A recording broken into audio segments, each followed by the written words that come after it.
Mestre, eu preciso de um milagre. Transforma minha vida, meu estado.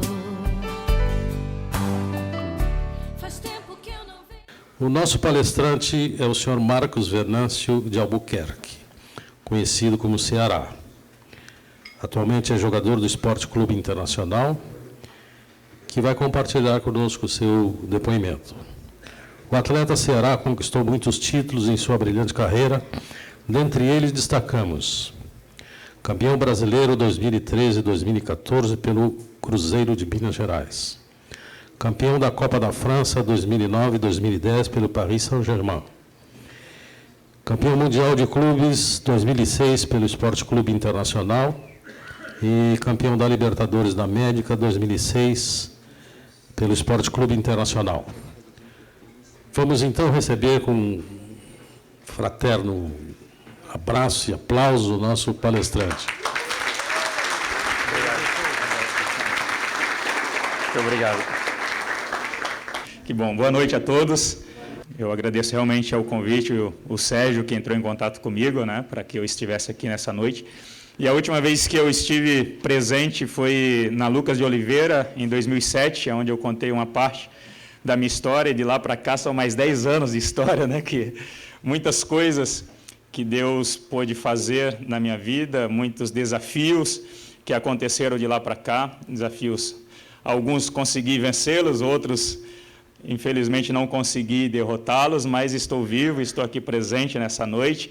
Muito feliz por pessoas que estiveram em 2007 presente pela primeira vez e Deus os alcançou e estão aqui nessa noite.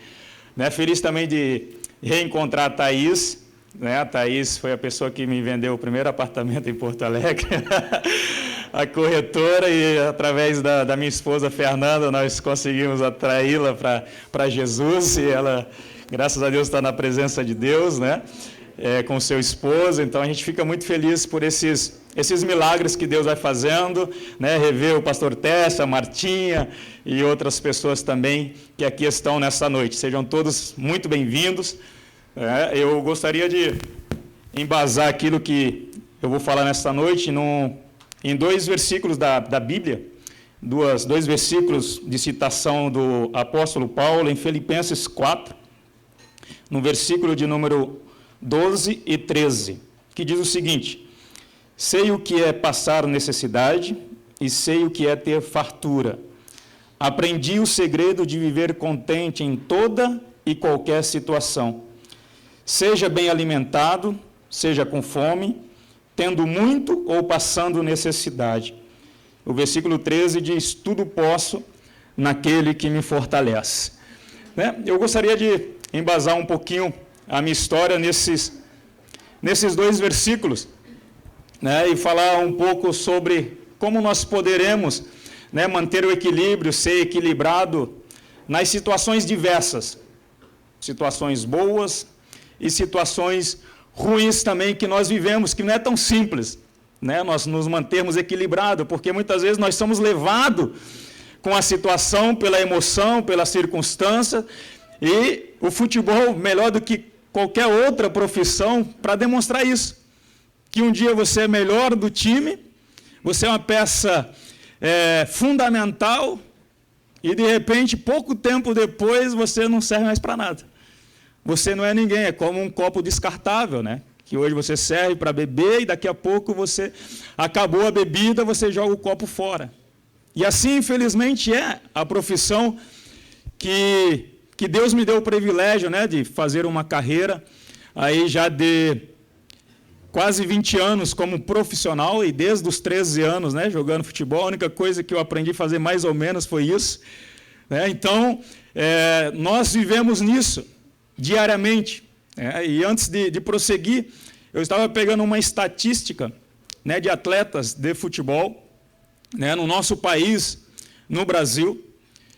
59% ou 60% dos atletas que iniciam o ano esportivo no Brasil, no segundo semestre ou depois que terminam os estaduais, como terminou ontem a maioria dos estaduais, 59% perde o seu emprego.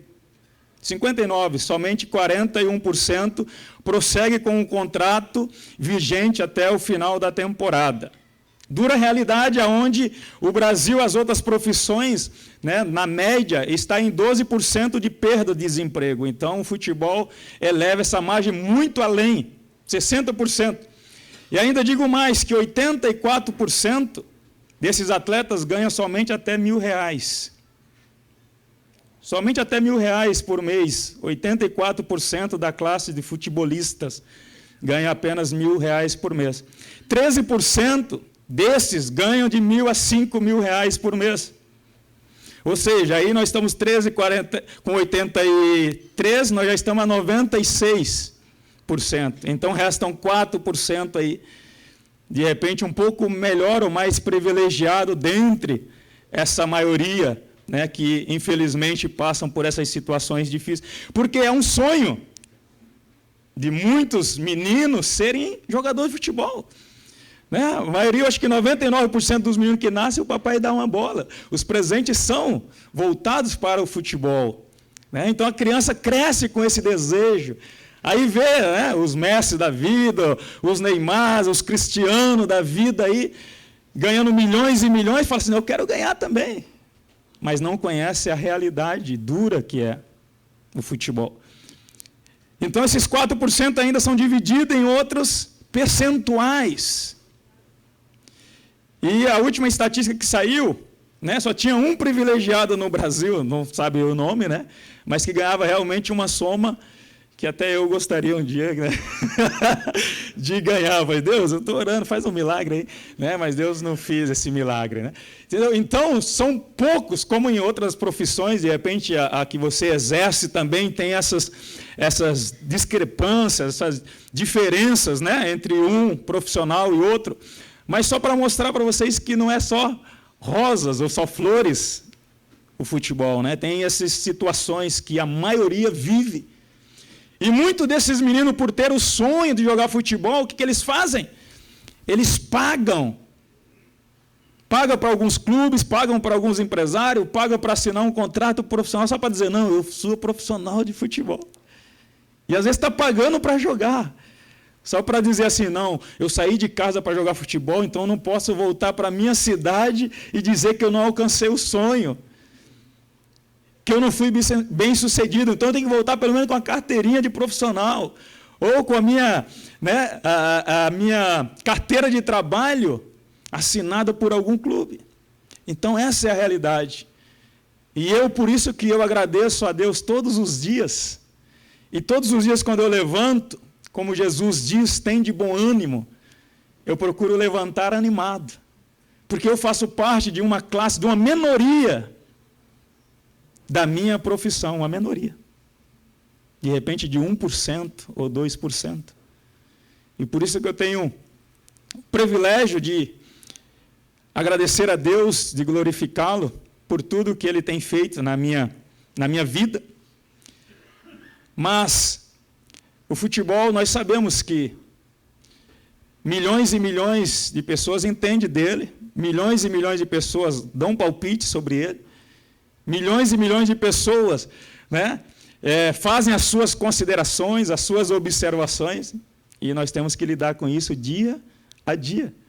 Né? Pessoas criticando, então um dia ela te coloca lá em cima, outro dia te coloca lá embaixo, e como lidar com isso? Não é fácil. Tem dia que você é o pior, se você não tiver força, se você não tiver uma consciência, for forte mentalmente, você se desmorona. Fala assim, realmente eu não sirvo para nada. Mas a primeira coisa que eu gostaria de falar sobre, né, como nos manter equilibrado, é realmente não duvidar da sua capacidade. Não duvidar, né, daquilo que você é capaz de fazer. Em tudo aquilo que você for desafiado a fazer, não duvide. Por mais que a primeira vez não deu certo, mas eu vou tentar a segunda. Eu vou tentar a terceira. Vou tentar a quarta, talvez a quinta. Né, tem um atleta que foi campeão mundial, o Cafu, ele tentou 11 vezes para passar num teste. Foi 10 vezes recusado, não serve. Na 11ª, ele conseguiu. E talvez foi um dos maiores laterais direitos que nós temos, e um dos que eu me inspirei muito na minha trajetória, no Cafu. Só que, infelizmente, um dia que eu o conheci pessoalmente, né, foi num lugar inadequado, no aeroporto, e no banheiro do aeroporto. Imagina. Aí eu entro no banheiro e vejo aquele cara, e falo, o Cafu, cara que eu considero, admiro, né? Isso recentemente, eu estava em BH, há 2, 3 anos atrás. E eu falei, Cafu, eu sou do Ceará, tal, admiro o seu trabalho, não sei o quê. Aí eu dei a mão para ele, só que eu acho que ele estava com pressa, ele nem me deu atenção, só deu a mão e saiu. Eu falei, que decepção. O cara nem me deu atenção, né? Mas eu entendi, fiz um trabalho psicológico, falei, não, ele estava com pressa, o voo devia estar atrasado, então ele saiu. Então, relevei aquela situação e falei assim, coisas da vida, né? Não vou ficar chateado por isso. Vai continuar sendo a minha inspiração profissional, né? E assim é na nossa vida, na nossa caminhada. Muitos desafios nos são propostos. E muitas vezes nós paramos pelo meio do caminho porque escutamos um não. No momento não deu certo. No momento as coisas não aconteceram. E nós desistimos. Eu me recordo de várias promessas que eu tive na minha trajetória, de pessoas, né, que lideravam futebol e que falassem, não vai ser possível. Pessoas que falassem, não vai ter como. Pessoas falavam para mim assim, não, você não vai conseguir. E alguns diziam até, se você continuar falando de Deus, falando de Jesus, aí que as coisas não vão acontecer na tua vida. E eu falava assim, não, pelo contrário. Se eu continuar testemunhando desse Deus que me amou e entregou Jesus por mim, certamente Ele vai fazer coisas grandes na minha vida. Então, quando de repente acontece, né, da gente fazer um gol contra, e a pessoa fala assim, e as pessoas falam assim, nossa, esse cara é muito ruim. De repente, numa estreia minha no Parque dos Príncipes, no PSG, e eu com todo aquele estilo brasileiro de querer sair jogando, e um time ruim que a gente tinha, e eu falei assim, não, nós temos que sair jogando. Aí eu pego a bola lá do goleiro, quero sair driblando, perco, e eles fazem o gol, perdemos de 1-0 o jogo. Vocês imaginam, então, todo o estádio me vaiando na minha estreia no PSG, um lugar que eu falei, vou arrebentar aqui. Todo empolgado. E aí, o trajeto do estádio até a minha casa, que era mais ou menos uns 30 quilômetros, eu fui colocando a culpa em quem? No diabo, né? Tem que arrumar um culpado. Eu fui brigando com ele dentro do carro. Seu safado, seu isso, seu aquilo, outro. Fui brigando, uma disputa ali. Porque a gente tem que culpar alguém com os nossos erros, com os nossos defeitos. E eu fui culpar ele. Mas quando eu chego em casa, a minha filha Damaris, que tinha apenas 3 anos e meio, quando eu bato na porta e ela abre a porta, ela fala, papai, você é o melhor do mundo, campeão do mundo. Ela falou isso para mim, aquilo, mas foi um conforto, um consolo gigantesco, que eu falei assim, obrigado, Senhor, o Senhor me consolou, me confortou. Então, a primeira coisa assim, é para a gente não duvidar da nossa capacidade, daquilo que nós somos capazes de fazer. Quando eu cheguei no Inter em 2005, o Muricy me colocou para jogar no time B, naquela época. E aí nós jogávamos no CT ali, que ficava em volta do estádio, o centro de treinamento, e tinha só o alambrado. E eu jogando no time B, e o pessoal no alambrado gritava no meu ouvido, lateral, né? Seu cabeça chata, volta para o Ceará, seu comedor de rapadura. Você é muito ruim, você não serve para jogar no Inter. E assim era. E eu ali na minha cabeça, Senhor, tem misericórdia, Senhor. Tem compaixão desse homem, dessa mulher, enfim. Várias pessoas que ficavam xingando. E, infelizmente, é isso que acontece. Né? Eu posso até acreditar que alguns aqui vão ao estádio e abençoam as pessoas que estão jogando, né? Ninguém xinga. Ninguém xinga os que estão aqui, meu. Ninguém é capaz de fazer isso no estádio, né? Jamais. Né? Como que é o nome do teu primo aqui, Humberto? O Ademir ontem foi em Caxias ontem. Ele jamais xingou ninguém lá em Caxias. Né, Ademir? Então, é assim que acontece. Imagina se eu, naquele momento, aquelas palavras que adentraram aos meus ouvidos, eu falo assim, realmente eu não sirvo para nada, realmente eu sou ruim, realmente eu tenho que voltar para a roça da onde eu vim, tenho que ir lá trabalhar na lavoura, na roça, como eu fiz desde os 6 anos, trabalhando com os meus pais, sendo caçula, né, o menor de 8 filhos que os meus pais tiveram. Imagina então se eu entrasse isso na minha mente, falei, não vai dar certo, eu tenho que retroceder. Mas pelo contrário, eu falei assim, não, Deus está comigo. Deus me colocou aqui não em vão. Ele tem um projeto para realizar através da minha vida, mas eu não posso desistir, duvidar. Ainda que seja duro, ainda que seja difícil a circunstância, eu tenho que prosseguir. Eu tenho que acreditar. E assim, né, foi o que aconteceu. Em 2006, eu tive a oportunidade de jogar um pouco mais, ganhando um pouco mais de espaço no Internacional. E aí eu tinha feito um pedido a Deus em dezembro, eu me recordo que o meu contrato estava acabando, porque era só de 8 meses o meu contrato com o Inter.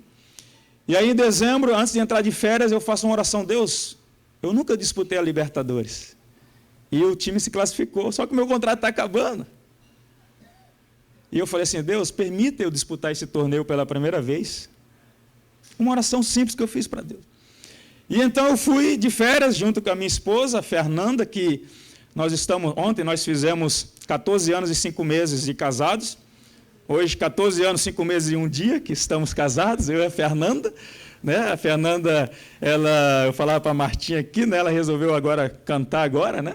Cantora, e fez umas músicas aí que algumas pessoas não gostam muito do gênero, né? Ela quer ser jovem, né? Quer ser jovem e começou a cantar funk, imagina, hein? Cantar funk gospel, só Jesus na causa. Só Jesus, acho que até os anjos lá, quando ela começa a cantar, tá para os ouvidos. Mas, enfim, né? Tem que realizar os desejos, os sonhos da esposa, né? Então eu falei, não, eu invisto em você, eu confio, acredito no seu trabalho, no seu talento, né? E investi, então, no talento. E aí, então, Deus permitiu que, no ano 2006, eu renovasse melhor o meu contrato enquanto estava de férias, e aí jogasse essa competição, a Libertadores. E aí o início do ano não foi tão simples, porque o Helder Grange era o titular na época, o lateral direito, só que o pessoal que tinha disputado o Brasileiro se apresentaram 10 dias depois que ia jogar a Libertadores, e os peão se apresentaram um pouquinho antes para trabalhar mais, disputar, para jogar o estadual, e assim eu estava dentre estes. E aí, na pré-temporada, eu fui ganhando espaço e, graças a Deus, ganhei a posição de titular. Comecei jogando Gaúcho e já na estreia da Libertadores, eu fui titular e fiz o primeiro gol do time, né, em Maracaibo, empatamos de 1-1, Deus me abençoou para fazer aquele gol, né, me deu um apoio.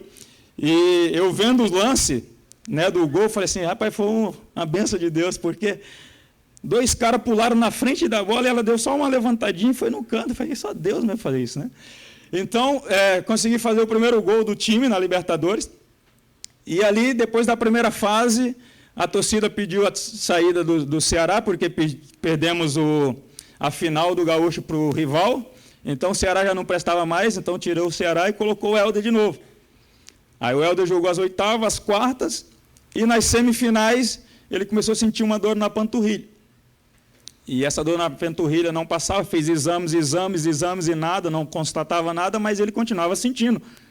E eu falei assim, eu não sei, rapaz, mas tem algum mistério nisso, né?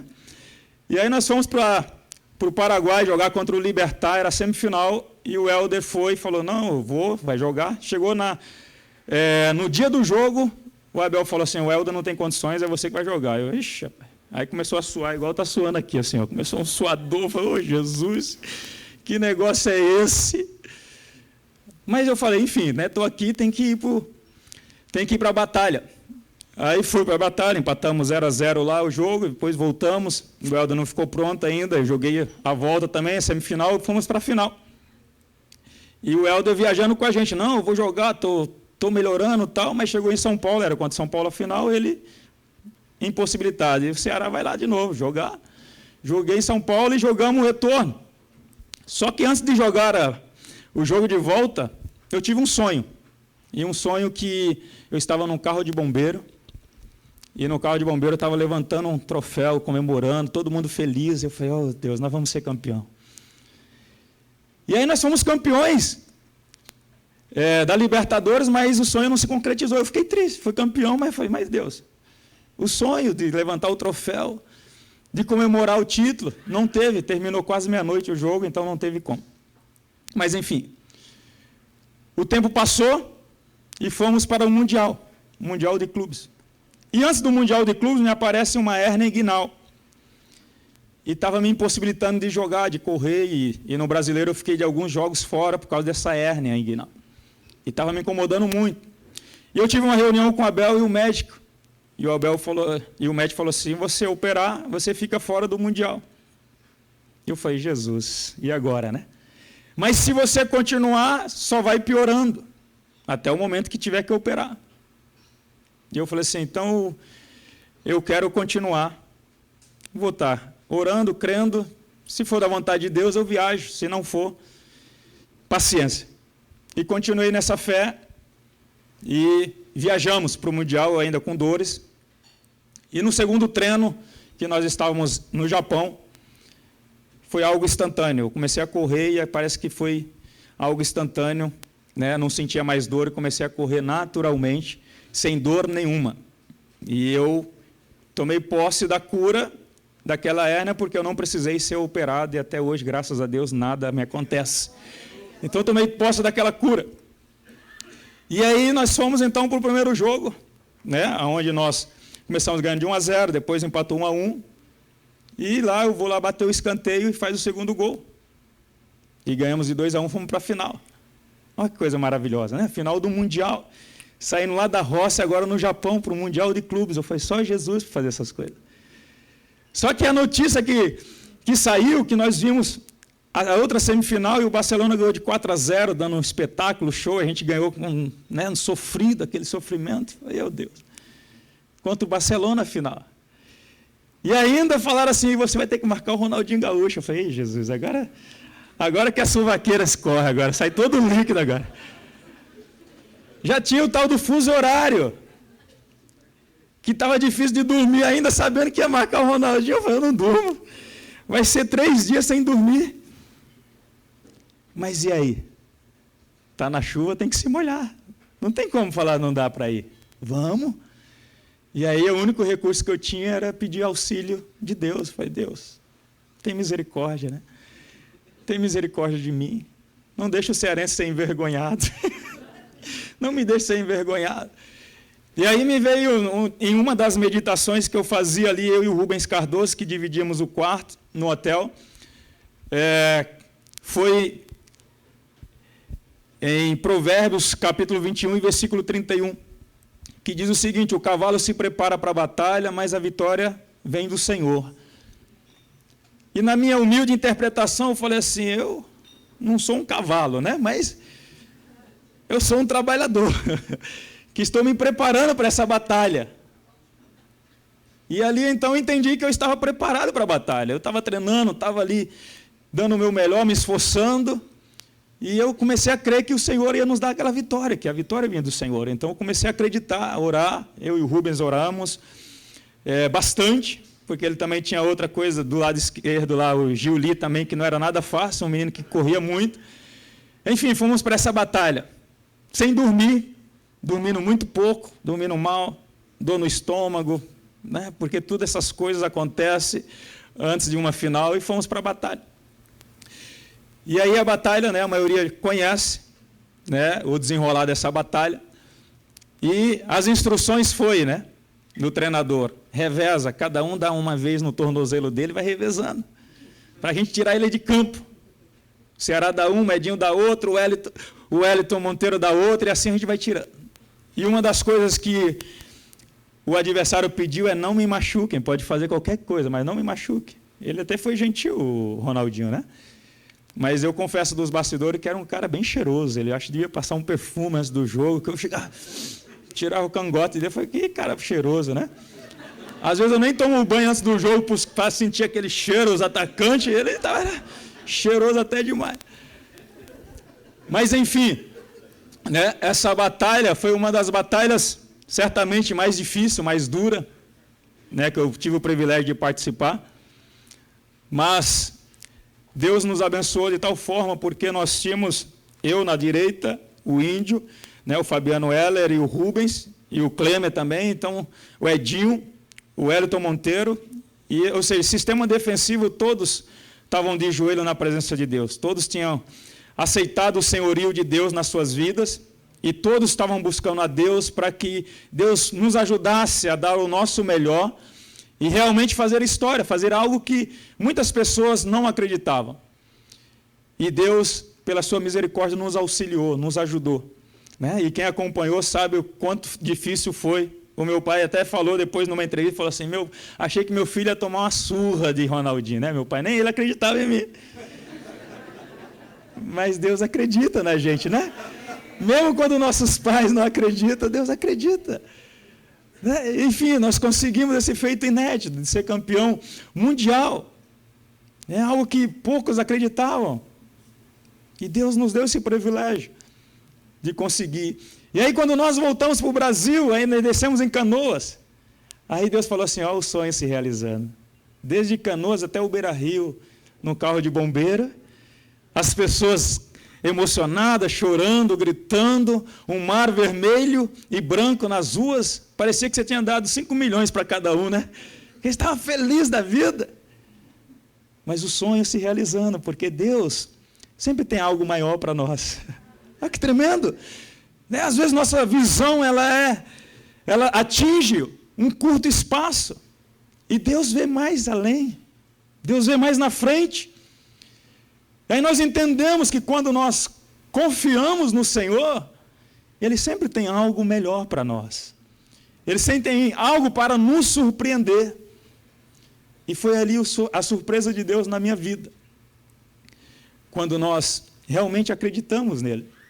Quando nós realmente deixamos Deus direcionar as nossas vidas. Então a primeira coisa é não duvidar da sua capacidade.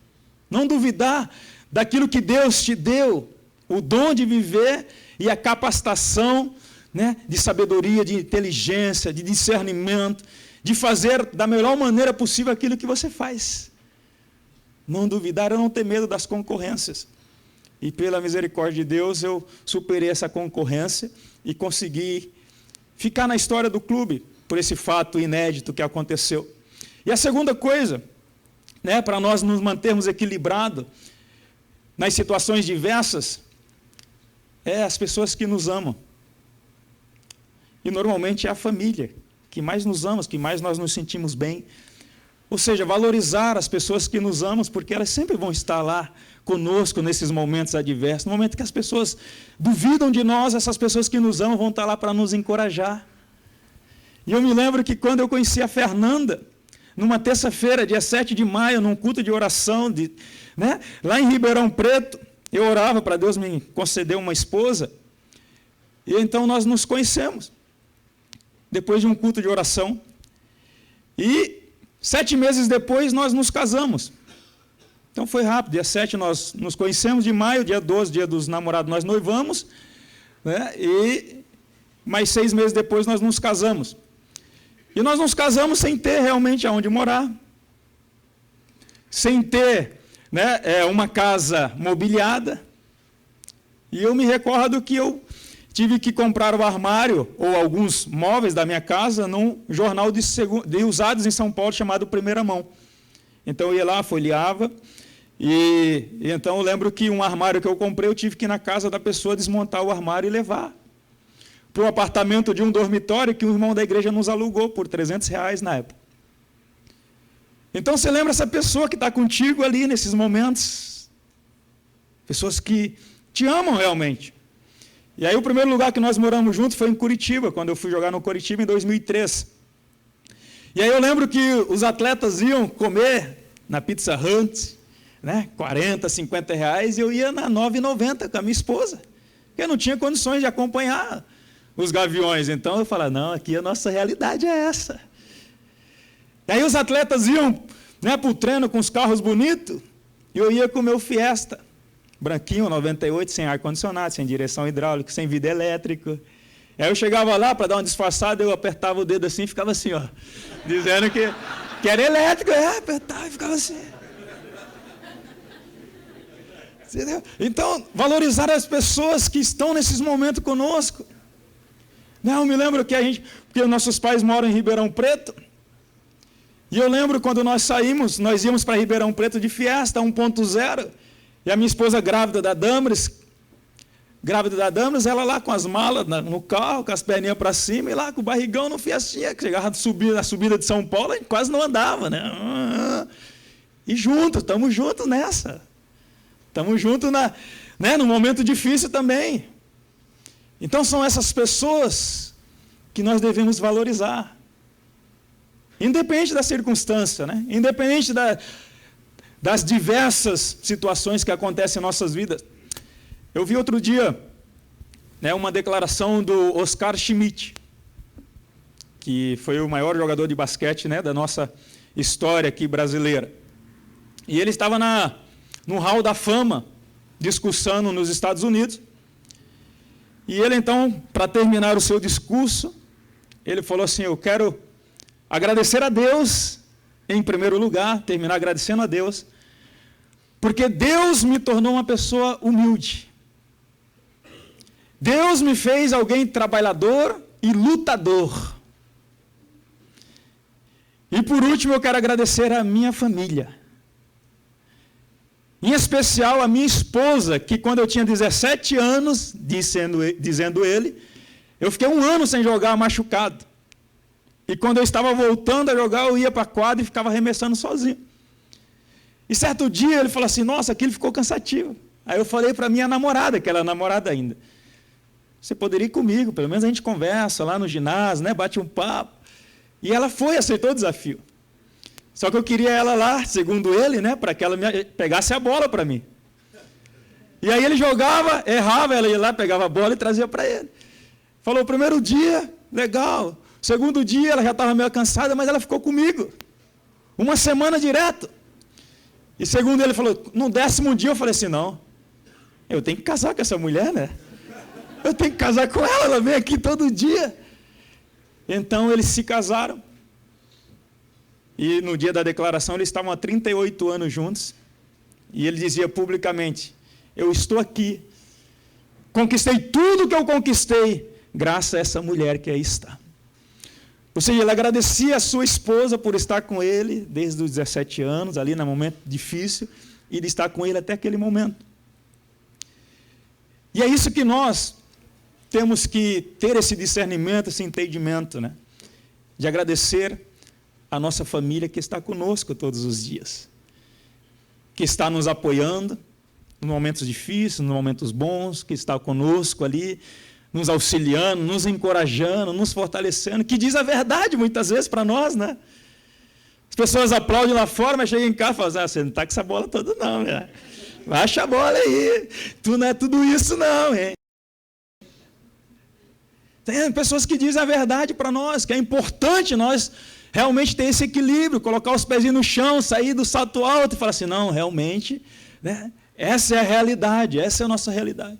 Então, saber valorizar a nossa família, seja a esposa, seja o esposo, os filhos, os pais.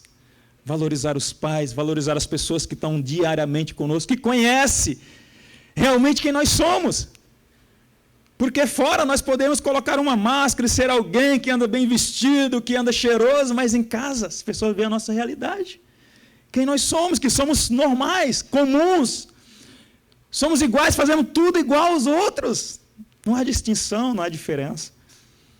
Então são essas pessoas que nós devemos realmente valorizar, dia após dia, independente das circunstâncias. E por último, em terceiro, o apóstolo Paulo fala: eu posso todas as coisas naquela pessoa que me fortalece. Posso todas as coisas naquele que me fortalece. Quem será essa pessoa que fortalecia ele? Quem será essa pessoa que tem me fortalecido durante essa jornada toda, que tem fortalecido você também? Certamente chama-se Jesus Cristo de Nazaré, o Filho do Deus vivo, aquele que veio ao mundo e mudou a história, dividindo em 2 partes, o antes e depois dele. Jesus Cristo. E aos 18 anos de idade, eu tive esse discernimento e essa compreensão que eu precisava dele. E aos 18 anos, então, eu entreguei a minha vida a Cristo. Como diz a Bíblia em Romanos, capítulo 10, e versículo 9, se com a tua boca confessares o Senhor Jesus, e crer no teu coração que Deus o ressuscitou dentre os mortos, tu serás salvo. E assim eu fiz aos 18 anos. Sendo o primeiro da minha família a fazer isso, a entregar a minha vida a Jesus Cristo, o mais novo e o primeiro a fazer. E só para vocês terem uma ideia, assim como Deus é maravilhoso, que em 2010 eu tive o privilégio de batizar a minha mãe no Rio Jordão, em Israel. Minha mãe com 71 anos. Nós fomos fazer um passeio no Rio Jordão, em Israel, dentre eles o Rio Jordão, e ela falou assim, eu quero me batizar. Eu sonhava de batizar aqui nesse rio. E eu tive o privilégio de batizá-la. Minha mãe confessando Jesus Cristo como seu Salvador e o seu Senhor, e eu batizando ela no Rio Jordão. Então eu fui o primeiro. E pela misericórdia de Deus, muitos irmãos hoje servem ao Senhor. A minha mãe sendo batizada. E muitas outras pessoas. Por quê? Nós temos que saber que é o Senhor que nos torna pessoas equilibradas. É o Senhor que no momento que nós estamos no trânsito, tomamos uma fechada. É o Senhor que faz a gente falar, misericórdia. Tem compaixão, Senhor. É o Senhor que em todos os momentos nos torna equilibrados dentro de campo. Para vocês terem uma ideia, são quase 20 anos, né, que eu falei aqui. Eu nunca fui expulso. Jogando como um defensor, eu nunca fui expulso na minha carreira. Quer dizer, perdão, me retrato. Fui expulso em 2006, aqui quando eu jogava no Inter. E eu coloco na conta de uma pastora, porque ela me convidava para ir pregar na igreja dela, e eu falei assim, eu tenho um jogo, não, mas eu vou orar, e Deus vai fazer um milagre. E eu acabei, a mulher naquela orou, eu fui expulso, para poder ir na igreja dela. Eu falei assim, não ora mais não me convida mais. Estou falando. Mas até na minha expulsão, assim, né, o cara me deu o drible, ele ia fazer o gol, eu puxei a camisa dele. Eu falei, vou puxar a camisa, né? Então, para vocês terem uma ideia, né, como Deus nos torna pessoas equilibradas dentro daquilo que nós fazemos, ou que nós tentamos fazer, porque é Ele realmente que muda as nossas ações, que muda o nosso pensar, que muda as nossas emoções, os nossos desejos, as nossas vontades. É a pessoa de Jesus Cristo que entra na nossa vida e nos faz ser a mesma pessoa, independente da vitória ou da derrota, independente das conquistas. Eu me recordo quando a gente foi campeão do mundo, deu 10 minutos, eu já estava no vestiário falando com a minha esposa, e ela, cadê você? Estou te procurando na televisão. Eu falei, não, a gente já ganhou, tá bom já. Não preciso ficar fazendo, né, dando cambalhotas e tudo mais, já dei uma volta olímpica, eu estou aqui, querendo falar contigo, comemorar contigo, com os meus filhos, com meus pais. Por quê? Porque às vezes a vitória mexe com as pessoas e ela acha que são alguém importante porque venceram. Mas nós temos que prosseguir sendo as mesmas pessoas. E somente Jesus Cristo pode nos tornar pessoas equilibradas. Somente Ele pode nos ajudar a realmente ter uma mudança de vida, de conduta, uma mudança de pensamento, de ações. Somente Ele. E aos 18 anos eu entreguei a minha vida para Ele. E até aqui estou caminhando. Quando nós fomos para a França, em 2007, eu com a minha esposa e meus 2 filhos, a Damaris e o Levi, que eram nascidos, depois nasceu a Pietra, lá na França, temos 3 filhos, Damaris com 13, Levi com 11 e a Pietra com 8 anos, que nasceu. Lá nós continuamos o mesmo desafio que Deus nos deu aqui, em Porto Alegre, que era continuar levando o Evangelho de Cristo para as pessoas. Mesmo sem falar francês, não sabia nem falar bonjour. Mas a gente vai aprendendo. E eu tinha uma amiga, a gente encontrou uma amiga lá, que era a nossa tradutora. Então nós começamos a fazer reuniões em casa, pastor. E essa tradutora, então, vinha e me traduzia. E a gente morava um pouco distante, e as pessoas, eu ia buscar as pessoas na estação de trem, de carro. As pessoas que vinham na reunião, eu ia buscar na estação de trem, levava, fazia 2, 3 viagens para que elas participassem. E elas iam de Paris, de vários lugares da França. E assim foi pegando proporção essas reuniões em casa, e nós nos reuníamos todas as quinta-feiras em 100 pessoas em casa. E chegamos a colocar 250 pessoas na nossa casa. pessoas penduradas nas paredes, tinha lá. Porque sempre antes das férias, né, quando terminava a temporada, a gente fazia um culto especial para poder, né, terminar aquela temporada e voltar depois. Então vinha gente tudo quanto é lugar. E assim nós começamos a fazer esse trabalho lá. E Deus me deu o privilégio de batizar 36 pessoas nesse período que nós ficamos lá. Dentre elas, né, um ateu, ex-ateu, né, que era um francês ex-ateu, um ex-muçulmano também, que eu tive o privilégio de batizar. E o atleta do PSG hoje, o Blaise Matuidi, também, eu tive o privilégio de batizá-lo. E de poder apresentar a sua filha no mesmo dia do batismo, um bebezinho, para Jesus. Então foram 5 anos que nós ficamos lá. E desses 5 anos, né, quando nós voltamos para o Brasil, saiu uma matéria no jornal, né, da evolução do cristianismo. Evolução do cristianismo na França. E dentre as pessoas que tinham ajudado a evolução do cristianismo estava um atleta chamado Marcos Ceará, que tinha passado no PSG. E aquilo então alegrou muito o meu coração, porque viu que nós não fizemos em vão. Que nós fomos ali realmente porque Deus nos conduziu para glorificar a Deus naquele lugar. E para vocês entenderem ainda o tamanho do milagre de Deus, é que antes de nós irmos para a França, né, o tio da minha esposa, que tem nacionalidade italiana, falou para ela tirar a nacionalidade italiana, porque assim nos ajudaria a ir para a Europa jogar lá. E eu falei para ela assim, meu Deus não está condicionado a um passaporte. Se ele tiver que fazer um milagre, faz sem passaporte, sem nada. Porque Deus faz isso, queridos. Deus faz esses milagres. E uma vizinha nossa, que estava gestante, grávida, e o filho dela estava com má formação cerebral, e na França a lei permite que no 5º mês você pode abortar a criança se ela tiver alguma má formação. E ali então aquela mulher, ela estava desesperada, contou para minha esposa, ela era casada com um português, mas era francesa, e nós falamos, vamos desafiar você a orar e crer que Deus pode fazer um milagre. Ela estava no 4º mês até então, ela tinha consulta no 5º mês. E nós começamos a orar. Eu orei com ela no portão da minha casa, ela vinha algumas vezes na minha casa, nós íamos na casa dela orar, pedindo a Deus um milagre. E certo dia ela nos convidou para jantar na sua casa. Fomos jantar, eu falei, jantar na casa de francês deve ter uma comida maravilhosa, né? Cearense, cheio de fome. E aí chegamos lá, tinha aquelas entradinhas lá, tal, nós ficamos comendo as entradinhas, e eu, cadê o prato principal, né? E as entradinhas beliscando, e daqui a pouco ela falou assim, pega a sobremesa para nós. Eu falei, cadê a janta? Não tem janta.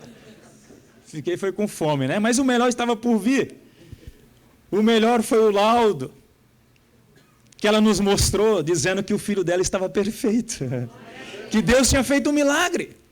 E que ela tinha feito a ultrassom, todos os exames, e a criança estava perfeita. E até hoje ele vive. O nome dele é Pedro, tem a mesma idade da minha filha Pietra, né? E está todo saudável. E ela fala para nós, confessa, dizendo, é como se fosse uma tatuagem. O meu filho, cada vez que eu olho para ele, eu vejo o milagre de Deus, eu vejo a existência de Deus, uma pessoa incrédula, totalmente incrédula. Então, quando nós acreditamos realmente que Jesus Cristo pode fazer a diferença em nossas vidas, nós vemos a sua glória. E nessa noite, todos nós que aqui estamos, né, nós temos a oportunidade. Deus age na vida de cada um de forma individual, mas o Deus é o mesmo. Ele quer agir na sua vida. Talvez em áreas que de repente você fala assim, não tem mais jeito. Mas esse Deus é poderoso para agir aonde você der espaço e vazão para Ele agir na sua vida. E eu gostaria que você fechasse os seus olhos neste momento. Por favor, eu gostaria de fazer uma oração com você. Como eu falei aqui, aos 18 anos eu tive esse privilégio, esse discernimento de poder confessar o Senhor Jesus como o meu Salvador e o meu Senhor. Confessando com os meus lábios, crendo com o meu coração, que Deus ressuscitou Ele dentre os mortos. E desde então nós caminhamos juntos, e eu considero a presença do Senhor todos os dias na minha vida. Sejam eles bons ou ruins, mais ou menos, independente dos dias. Nós não podemos esquecer que o Senhor Jesus quer estar conosco dia após dia. Ele quer fazer parte das nossas batalhas, quer fazer parte das nossas vitórias. quer fazer parte também dos momentos difíceis, dos insucessos, mas Ele quer dizer: eu te amo, independente das circunstâncias. E eu tenho um projeto espetacular para você, para a sua família. Nessa noite eu quero desafiar você a fazer uma oração comigo, onde você está. Repita essa oração comigo, por favor, neste momento, dizendo: poderoso Deus, nesta noite, eu abro o meu coração e, através da fé, eu creio que Jesus Cristo morreu no meu lugar e, ao terceiro dia, Ele ressuscitou para me dar vida e vida abundante. E nesta noite, eu confesso que Jesus Cristo é o meu Salvador e o meu Senhor.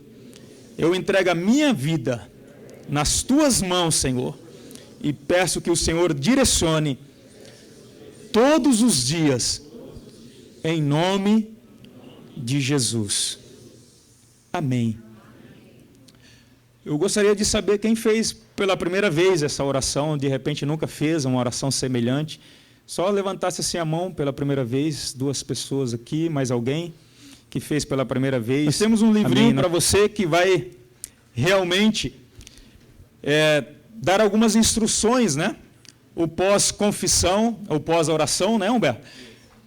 E se você puder vir aqui na frente, eu vou dar para você. Seria interessante você vir aqui, por favor, receber esse livrinho.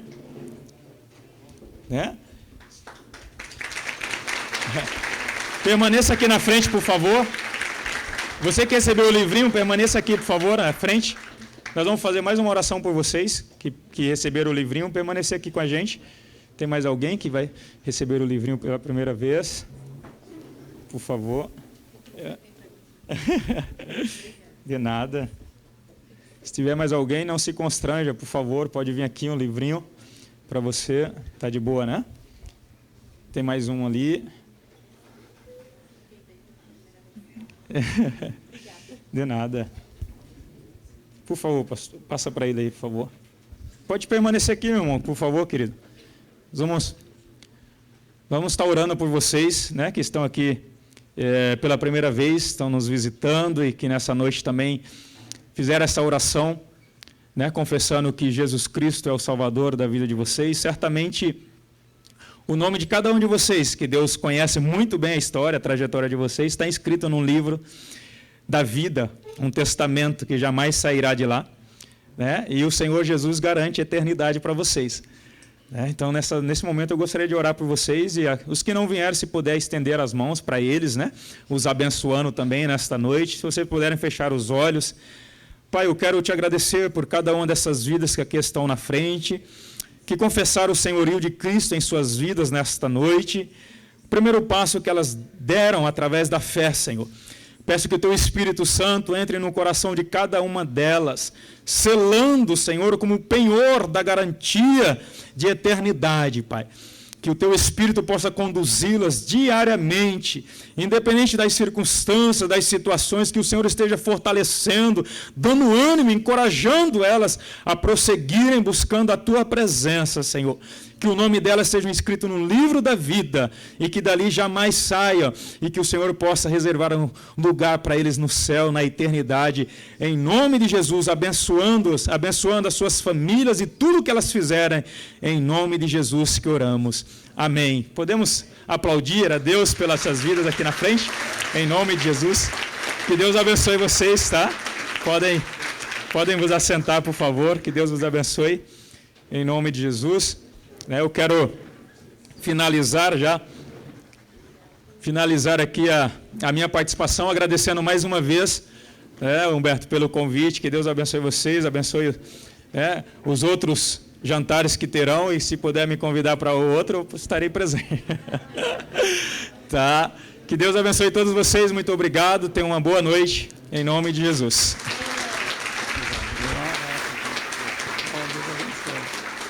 Queremos agradecer a presença de todos aqui. Ceará, tu é muito especial para nós. Então, estamos encerrando mais um evento com muita alegria. Tá? Boa noite a todos.